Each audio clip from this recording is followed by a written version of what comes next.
7 настай бүжин лам охинд элэг шилжүүлэн суулгах мэс заслыг өнгөрөгч 4-р сарын 23-ны өдөр хийсэн тэгвэл бүжин лам охин эрүүл сарвал болоод өчигдөр эмнэлгээс гарлаа.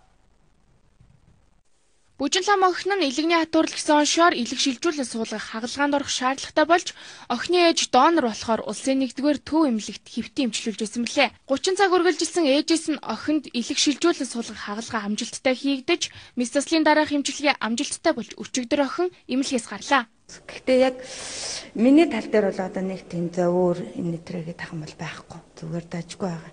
Угаасаа анханасаа хагалгааны дараанаас эхлээл ямар ч зөөр мэдрүүлэхгүй ерөөсөө байнгын өвчин амдах юмыг бол байнга хийжсэн болохоор нэг өвдөлт бол мэдрээгүй. Энэ удаагийн мэс засал нь ээжээс нь охинд элэг шилжүүлэн суулгах ховор хагалгаа байсан. Хагалгааны багт нийт 68 хүн багтсан байна. Тэгвэл өчигдөр эрүүл мэндийн салбарын холбогдох мэрэгжилтнүүд охиныг эмнэлгээс гарч байгаад баяр хүргэж цаашдын гам дэглэмээ сайн барихыг хүссэн байна.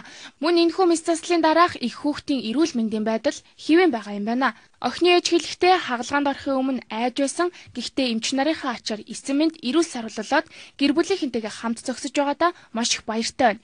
Эмч нартай болон эрүүл мэндийн сайдад баярлсан талархснаа илэрхийлж туслаж дэмжсэн Монголын нийт ард түмэнд талархснаа илэрхийлье гэсэн юм а. Өвдөхгүй байгаа. Юу ч өвдөхгүй байгаа. Хагалгааны дараа л жоох өвдөс. Би нэг тэгээс гадаагаас тоглох болоод гэртэл байгаа л. Дүүн дараал.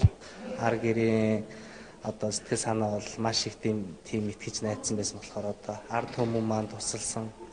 Тэр хүмүүсийн маань одоо нэг туссан дэмжлэгээр л одоо бүх юм сайхан болж байна гэж бодож байна. Бидний одоо 7 жил одоо нэг хамгийн том ажил, урдаа ажил болгож явж ирсэн юм одоо яг өнөөдөр ингээ хийж ард нь гарч явж байгаа үнэхээр их сайхан байна. Энэхүү хагалгааг улсын 1-р төв эмнэлэг их хүүхдийн эрүүл мэндийн төв бүгд найрамдах Солонгос улсын Асан ангаах ухааны төв хамтран хийсэн юм а.